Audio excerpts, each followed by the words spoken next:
ओम भास्कराय नमः। ओम श्री सूर्यनारायण नमः। श्वास भरेंगे और पीछे तरफ और चंद्रमा पे दृष्टि।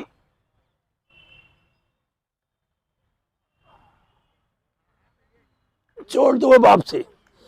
दोनों पंजे समेट लेंगे और हथेली पंजों के बराबर से चिपका देंगे नुकर के।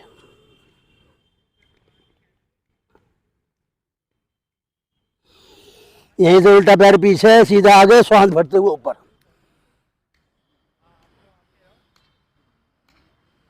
और देखें चंद्रमा को ध्यान से।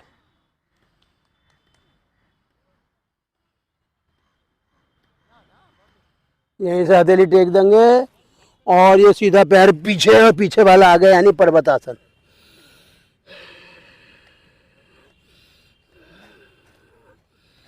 और यहीं से लेट जाएंगे षष्ठ दंडवत प्राणायाम, यानी कि माथा, नासिका, छाती, दोनों पैरों के घुटने, दोनों पैरों के अंगूठे, हथेली लंबे गहरे सांस छाती पे फैलाएंगे।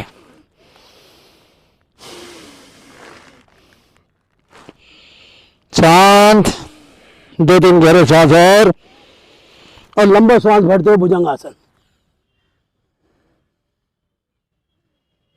दृष्टि आसमान में, ऐसे श्वास छोड़ते हुए पर्वतासन। लंबा गहरा श्वास, उल्टा पैर आगे, श्वास भरते हुए फिर ऊपर, पिछला पैर आगे, श्वास छोड़ देंगे। 2-3 लंबी गहरी श्वास और धीरे धीरे पैर खोलते हुए ऊपर की तरफ आएंगे और श्वास भरते हुए पीछे दृष्टि चंद्रमा पे और श्वास छोड़ते वापसी, भूमि नमन। और 1 मिनट के लिए लेट जाएंगे शवासन में। शवासन में लेटने से क्या फायदा होता है कि जितनी नस नाड़ियाँ हैं जो अपनी जगह से हिल गई हैं, अब उनमें आराम मिलेगा। और आराम मिलते हम पूर्व स्थिति में आ जाएंगे, जैसे कि सूर्य नमस्कार करने से पहले थे। शीतलता आ जाएगी अपना नस नाड़ियों में। नस नाड़ियों क्या चाहिए? शीतलता, उत्तेजना नहीं चाहिए।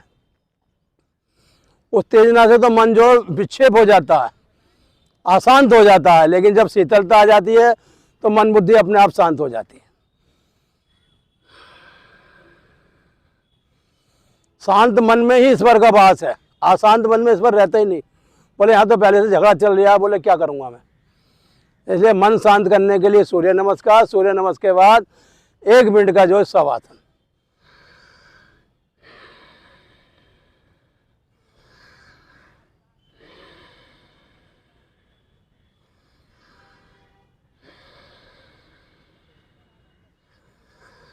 और देखो शवासन में भी आपके फेफड़ों की गति हो रही है, आप नासिका से लंबा गहरा श्वास छोड़ ले रहे हो, यानी शवासन में भी आप क्रियाएं कर रहे हैं, शांत नहीं बैठे हैं। क्योंकि सांसों की गति कभी नहीं रुकती है, चलती रहती है निरंतर। एक सांस ही ऐसी है शरीर में चलती है, बाकी तो हर चीज रुक जाती है। दिन भी रुक जाता है, रात भी रुक जाती है, फिर तारे निकल जाते हैं, फिर दिन हो जाता है, फिर सूरज निकल जाता है, लेकिन श्वासें चाहे दिन हो या रात हो निरंतर चलती है। क्यों चलती हैं? वो ईश्वर का ही जो रूप है, साक्षात ईश्वर का नाम है सांसें हमारी। उल्टे करवट लेते हुए उठ जाएंगे, क्योंकि उल्टी करवट लेने में जठराग्नि बहुत तीव्र रहती है। हाँ, देखो नु करके बैठेंगे वज्रासन पे, ऐसे। ये होती है स्थिति, ये अंगूठे से अंगूठे पे आ जाएगा, कमर सीधी, गर्दन सीधी। भोजन करने के बाद एक ऐसा आसन है जिसे आप कर सकते हैं, क्योंकि वज्रासन में बैठने से हमारा पाचन तंत्र मजबूत होता है और एक कमर में वर्ज नाड़ी होती है जो कभी भी आदमी नहीं जगा पाता। लेकिन जब हम वज्रासन करेंगे तो वर्ज नाड़ी मजबूत हो जाएगी और इसका काम है शरीर को बलवान बनाना। हाँ, वायु दोष तो खत्म करती है और अग्नि भी तेज करती है। जो आपका जो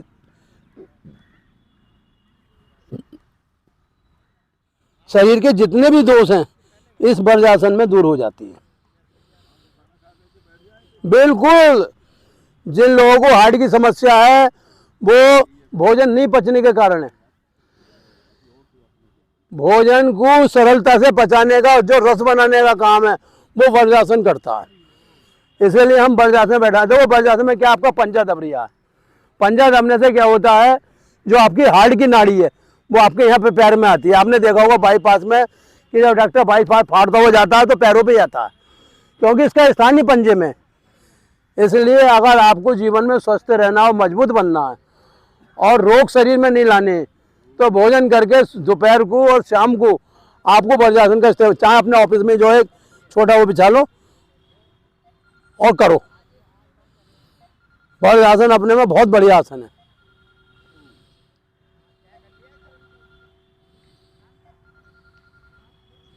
और ये तो बहुत सरल है, इसमें ज्यादा बल लगाने की जरूरत नहीं है। मंडूक तो अब श्वास छोड़ो, आगे आ जाओ।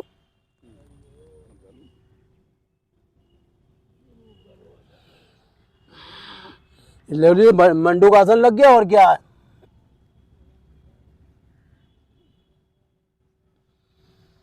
श्वास बाहर निकाल दो और आगे झुक जाओ, मंडूक आसन लग गया।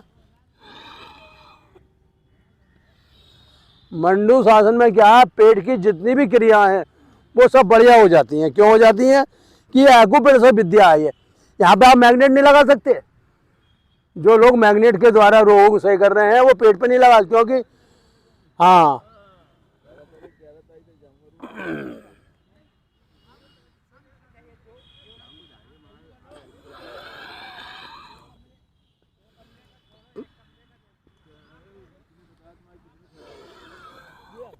नहीं, किडनी में फर्क है लाला की। कल मैं चेक कर ली उनकी किडनी, उन्हें कही पंडित जी एड़ी में दर्द है। हाँ, यूरिक एसिड बढ़ा हुआ है उनका। बताओ यार, जो दुनिया के गुर्दे सही कर रहा है और 2 दिन में 3 दिन में वो अपना यूरिक एसिड सही नहीं कर रहा है, बताओ अपनी किडनी खराब कर रहे हो तुम। और सुनो, ये गुर्दे क्यों खराब होते हैं?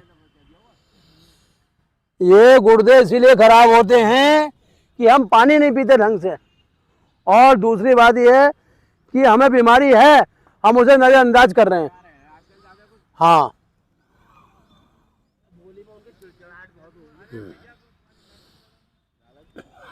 देखो जी, जब आदमी के अंदर चिड़चिड़ाहट आ जाए तो समझो उसका अंत समय आने वाला है। क्योंकि चिड़चिड़ के आदमी ना वो बोले ऊपर वाले उठा ले मुझे। हाँ, तो आदमी को चिड़चिड़ापन तो अपने अंदर रखने नहीं चाहिए।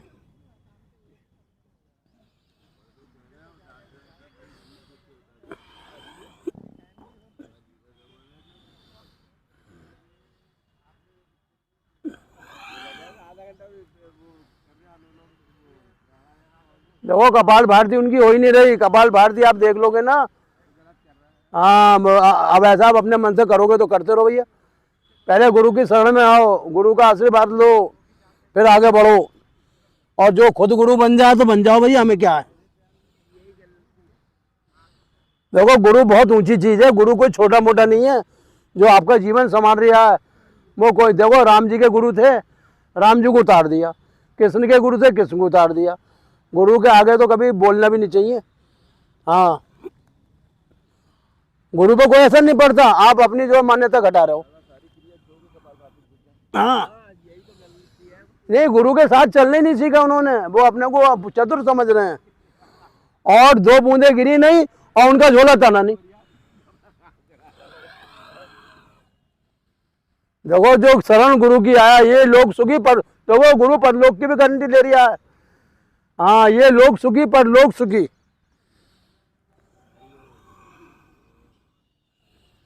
जो गुरु आपसे लालच नहीं कर रहा है, आप समझ लो वो आपका हितैषी है। और जो आपसे लालच कर रहा है वो आपका हितैषी नहीं हो सकता कभी भी। हाँ, और इसीलिए मैं आपको कड़वा काढ़ा पिलाता हूँ, ताकि आपके अंदर की जितनी मिठास है, जो भी दोगलापन है, वो दूर हो जाए बस। हाँ,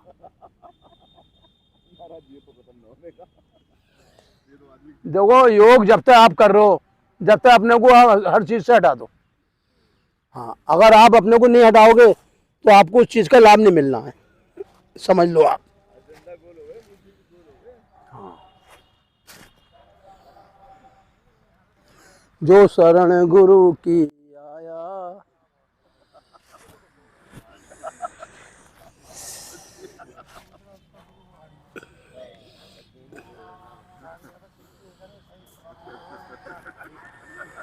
संगार की टांग सीधी ना हुई, संगार की टांग सीधी ना हुई, लाला करे 3 दिन में सीधी जाएगी। देखो टांगे एकदम सीधी नहीं होती हैं, जो बॉडी का कैल्शियम है ना सालों में जाके सही, लेकिन वो आगे नहीं बढ़ेगा। हाँ, क्योंकि ये जो शरीर का हड्डियों का हिसाब है ना, ये पक जाती है अंदर हड्डी। जैसे जैसे उम्र बढ़ती है ना, ऐसे ऐसे कैल्शियम हार्ड हो जाता है, लेकिन वो हड्डी आगे नहीं बढ़ेगी उनकी, और वो स्वस्थ होते रहेंगे। कल एक रोगी यार उसके हड्डी आगे बढ़ गई। बताओ। हाँ,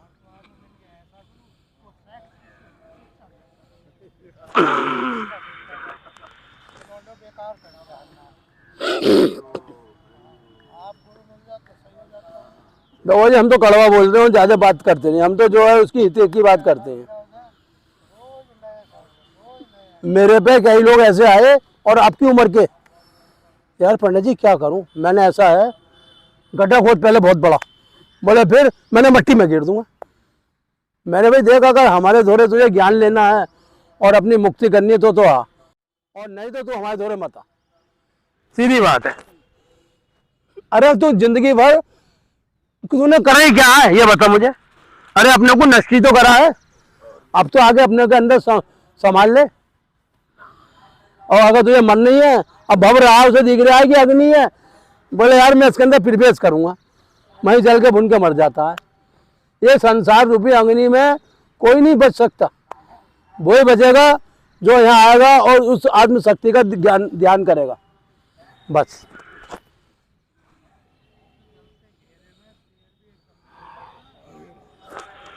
ये शरीर क्यों जलाते हैं आपको ये बता दूं, इतना इसके अंदर जहर हो जाता है, अगर हमने इसे नहीं जलाया तो वातावरण में प्रदूषण हो जाएगा। हिंदू मान्यता में जो हमारे शास्त्र हैं ज्ञान है उसमें जलाना, बाकी और परंपरा जो चाहे वो करें, दफना में कुछ भी करें, लेकिन हिंदू संतता जो है बोले इस चीज़ को अब जो क्रिया कर दो, जल जल में मिला दो, पृथ्वी पृथ्वी में, आकाश में, अग्नि अग्नि में, वायु वायु में, क्योंकि शरीर तो देखो किसी काम का रहे नहीं ना, उसकी कोई मान्यता है। बहुत से लोग लेप लगा देते थे, उसमें रख देते थे पिरामिडों के अंदर। सबसे बढ़िया जलाने की विद्या, जलाने में कर दो या तालाब में डाल दो। हाँ बांध करके बस, लेकिन वो उसमें भी बदबू आ जाएगी। नहीं, वो बांध के डाल देते ना, बढ़िया पानी भरो और उसको मछली से सब खा जाती है। अच्छा बढ़िया जलाना है, जलाने की विद्या नंबर 1 है। हाँ देखो विवेकानंद थे, उन्होंने भी इसकी मान्यता दी है, महर्षि दयानंद थे, उन्होंने भी इसकी मान्यता दी है, क्योंकि शरीर है पंचभूति, उसे 5 भूत जब तक नहीं मिलेंगे ना उसकी सदगति नहीं होगी। आप समझ लो भाई जी, आप जल में लागे ना 4 तत्व कहाँ से लाओगे, अग्नि कहाँ से लाओगे, पृथ्वी कहाँ से लाओगे, आकाश कहाँ से लाओगे, वायु। आपकी बात सही है। हम झांसी से हाँ। बाबा थे, बोले जब मैं मरूं तो मुझे क्या करना, जल समाधि दे देना। हाँ ऐसा है, वो अपने प्राणों को ना माँ पहुंचा देते, लेकिन ऐसे लोग करोड़ों में 1-2 होते हैं। हाँ उन्हें तो आप उनकी समाधि बना दो, कुछ भी बना दो, कोई दिक्कत नहीं है। पहुंचे हुए बाबा थे। गुरुजी हर आदमी पहुंचा हुआ है, लेकिन अपने को पहचान नहीं रहा है ना। अब देखो हमारे लाला जी की 70 साल की उम्र है, 70 अच्छी कितने और जी जाएंगे, 30 साल, लेकिन वो 30 साल में अगर उन्होंने 2-4-20 करोड़ इकट्ठे भी कर लिया तो वो गठरी बांध रहे हैं बड़ी वाली, उस गठरी को बांधने का क्या फायदा, क्योंकि उन पर आज की तारीख में देखो बच्चे उनके संपन्न है, वो भी संपन्न है, उन्हें तो आगे तो ज्यादा लाइफ ना रहती। हाँ क्या करें, किडनी पे इफेक्ट आने के बाद ज्यादा लाइफ किडनी तो देखियो बहुत जल्दी सुखड़ जाती है। लाला कैसे गलत बता रहा हूँ या तो नहीं सही है बिल्कुल, मैंने जांच करी है कल। देखो मुझे नवज का ज्ञान नहीं है, चेहरा देख के बता दूंगा इस आदमी के अंदर क्या दिक्कत है। मुझसे बोले पंडित जी एड़ी में दर्द है, मैंने यूरिक बढ़ा हुआ है, बोले हाँ यार पंडित जी बढ़ा हुआ है यार। मैंने ऐसा है, अब आप अपनी दवाई जिस दिन छोड़ो तो मैं अपनी दवाई करूं, और नहीं तो तुम अपनी दवाई कर रहे हो तो करते रहो भाई। कहते गुरु की बात मानोगे सही। देखो हमारी बात जिसने मानी है, बताओ कि वो कौन सा मरीज सही नहीं हुआ। कुछ चीजें ऐसी होती हैं गुरुजी जो दूसरे से असर करती हैं, अपनी दवा अपने पर काम नहीं करेगी। हाँ क्योंकि मैं देखता हूँ जो बड़े बड़े डॉक्टर हैं वो अपना इलाज खुद नहीं करते, वो दूसरे डॉक्टर से जो राय लेते हैं। लेना चाहिए बस अगर आप भी बह दो, मैं नहीं कहता कि आप, लेकिन कभी कभी आपको भी राय लेनी पड़ती है। हम भी राय लेते हैं। ऐसी बात नहीं है कि आप ये सोचो कि साहब मैं बहुत बड़ा वैद्य हूँ तो, और राय लेने में कुछ जाता नहीं है बस, क्योंकि कुछ बीमारियां शरीर की ऐसी हैं जिसे हम अपने डील नहीं कर सकते। हाँ, तो हम तो राय लेते हैं नारायण से। मैं नारायण बताओ अब क्या होना है। कल हमारा पहला पेशेंट आया, ये अंगूठा है ना, हाँ इतनी हड्डी उसकी बढ़ गई। हाँ, वो बढ़ गई अंगूठा, वो जूतों के चक्कर में खराब हो जाते हैं वो। ना लेडीज थी, हाँ इतनी बढ़ गई है इसकी। ठीक है, यहाँ गड्ढे पड़ गए उसके। शुगर उसे है, यूरिक एसिड उसे है, थायराइड उसे है। हमने कहा थोड़ा पैदल चला करो। तुम कहाँ रहती हो? बोली आसियाना। अरे भगवान, इधर आसपास होती तो बुला देते तुम्हें। देखो जी, जब आदमी यहाँ से हरिद्वार पहुँच सका एक हफ्ते के लिए, तो आसानी से आने में कितनी बड़ी बात है भाई। जब यहाँ का आदमी हरिद्वार जा रहा है, पतंजलि जा रहा है, मध्य प्रदेश जा रहा है इलाज कराने और ये करने, तो वो हमारे दौरे नहीं आ सकता। और वो देखो एक लीवर पर पेशेंट था बाबूजी, आज अस्पताल में पड़ा हुआ है वो, और बॉडी का पानी निकल रहा है, बन रहा है, यानी कि वो पानी नहीं है, वो बॉडी का खून है। और एक ही दिन आया था, मैंने भाई दिव्य नारायण में आ जा, तेरा उद्धार कर दूंगा। आया था? हाँ, अब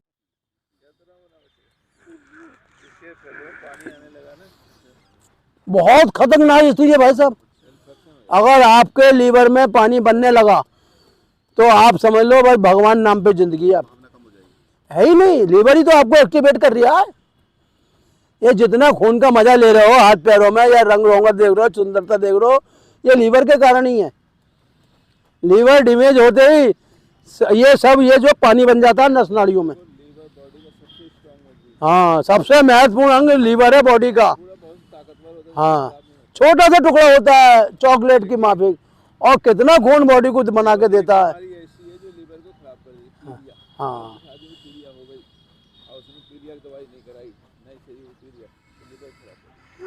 अगर बच जाए वो किसी के नसीब से, अब से 15 साल पहले की बात है, तो ये समझो एक आदमी वहाँ से आ रहा था मुजफ्फरनगर से, डॉक्टरों ने जवाब दे दिया बचेगा नहीं, लेकिन वो सही आदमी के पल्ले पड़ गया और वो उसे ले लाया अपने घर, और भाई तो उन्होंने दवाई दी है, आज तक जिंदा और स्वस्थ है।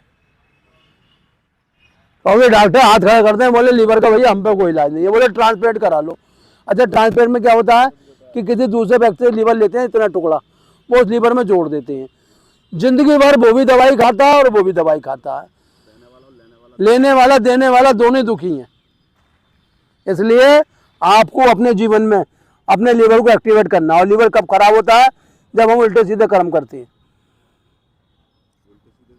दारू पीना, मादक पदार्थ सेवन करना, मतलब जो चीजें ना बॉडी में अफेक्ट करें। हाँ हाँ एक पेशेंट को हमने दवाई दी और कल आ गया पेट पकड़े हुए। हाँ, तब से पूरी रात से दर्द हो रहा। कल बैठी मैंने दारू पी ली। बस तो हम क्या करें अब भाई दारू पिएगा तो बैजी उसमें क्या करेंगे? फिर तो तेरा पेट है, तू जेल। लीवर उसका गड़बड़ हो रहा है। हाँ फैटी लीवर है। हाँ, फैटी लीवर तो फैटी लीवर फैट बढ़ा देता है बॉडी का, यही काम है फैटी लीवर का। हाँ, और फैट बढ़ गया तो फिर घटने का नाम नहीं लेता आसानी से। हाँ, दारू पीना बंद कर, ये गोली अभी खा ले। देखो दुनिया का कोई वैद्य, कोई डॉक्टर आपको सही नहीं कर सकता जब तक कि आप अपने ऊपर कंट्रोल नहीं करेंगे। ये वैद्य जी का मैं से कर दूंगा, नहीं कर सकते। क्यों नहीं कर सकते? कि सबसे जितनी दवाई हैं सब में परहेज है। परहेज का मतलब उससे बचो, इसका नाम है परहेज। बस बस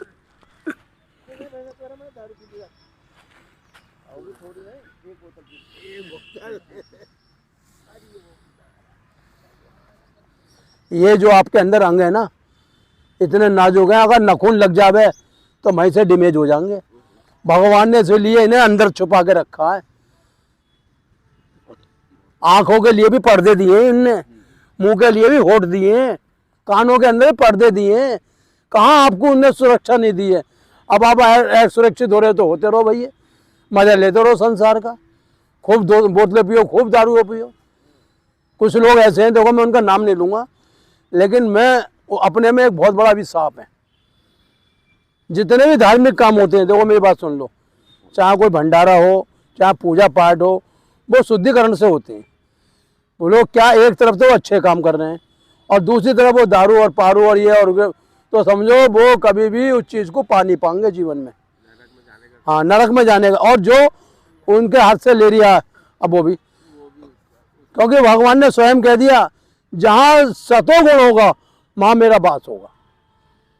सतो गुण का मतलब वो जगह स्वात्विक हो। हाँ हाँ, वो पाप बांट रहे हैं। तो मेरा मतलब ये है कि ऐसे लोगों से जो है अगर आदमी संगत में रहेगा तो वो कभी भी तरक्की नहीं कर पाएगा। ओम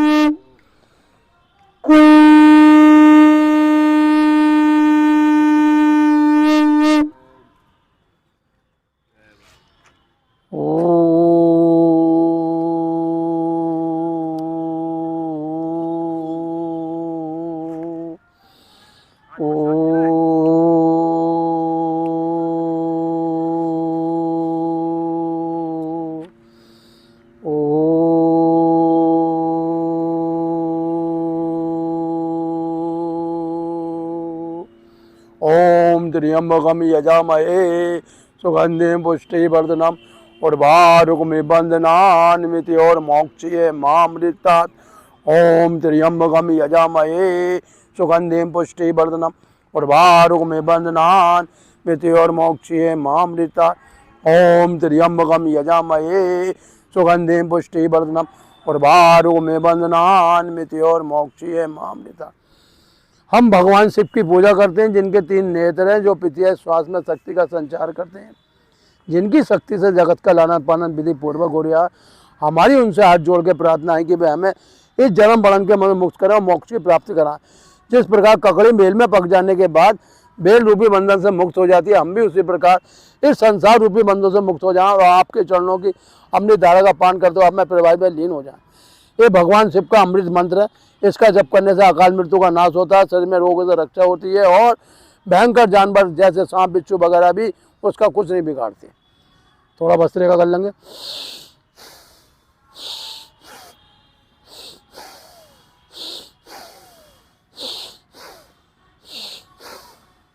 भस्त्रिका करने से क्या होता है कि हमारे फेफड़े एक्टिवेट हो जाते हैं, बंद फेफड़े खुल जाते हैं, रक्त का संचार बॉडी में सुचारू रूप से होता है, हार्ट विकसित हो जाता है, दिमाग विकसित हो जाता है, आंखें तेजवान हो जाती है, कान सुनने की ताकत बढ़ जाती है और गले में जितने भी टेंसिल या थायराइड वगैरह हैं वो ठीक हो जाते हैं।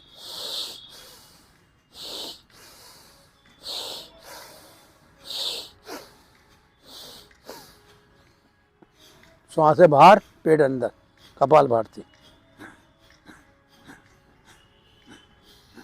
कपाल भारती का मतलब यह है कि जैसे श्वास बाहर जाए पेट चिपक जाए अंदर जाके और ना कंधा हिले ना बाजू हिले।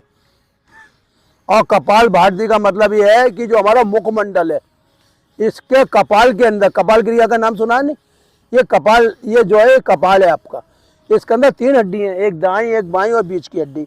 जब हम जो कपाल भारती करते हैं तो उसकी ध्वनि से, उसके घर्षण से वो जो हड्डी चिढ़ जाती है और आपके प्राण जो है ब्रह्म में यानी उस परमात्मा में लीन हो जाते हैं। यानी कि ब्रह्म से उत्पत्ति है और ब्रह्म में हम पहुंच गए।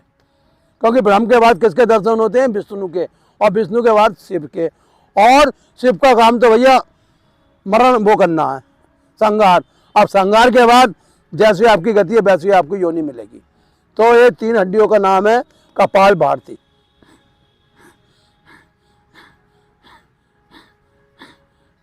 समय कम है, उज्जाई करेंगे।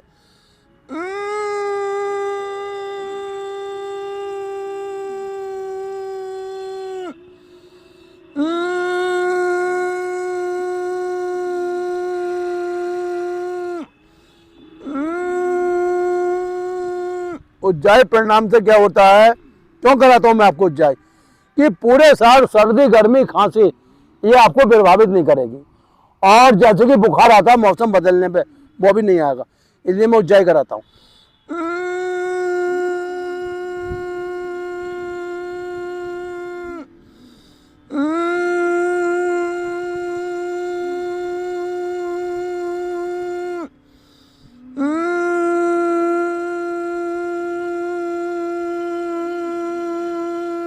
ब्राह्मणी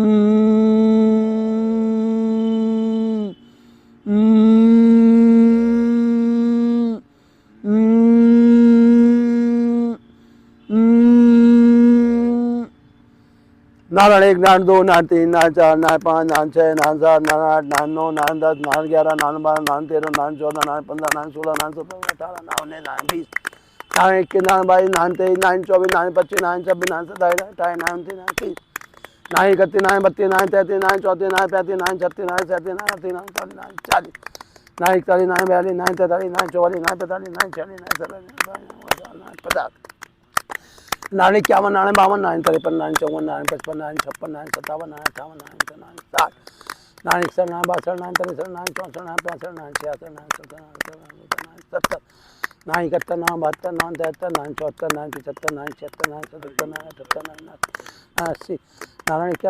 नारायण 82 नारायण 83 नारायण 84 नारायण 85 नारायण 88 नारायण 89 नारायण 90 नारायण 91 नारायण 92 नारायण 93 नारायण 94 नारायण 95 नारायण 96 नारायण 97 नारायण 98 नारायण 100 101 नारायण 102 नारायण 103 नारायण 104 नारायण 105 नारायण 6 नारायण 8 ओ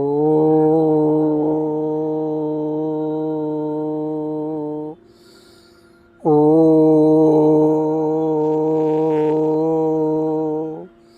ओ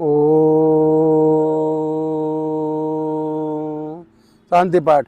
ओम दियो शांति अंतरिक्षम शांति शांति रापा शांति रोषदे शांति बृहस्पति शांति विश्वदेवा शांति ब्रह्मा शांति सर्वम शांति शांति रेप श्यामा शांति। ओम शांति शांति शांति। लो जी सबको दे दो काढ़ा।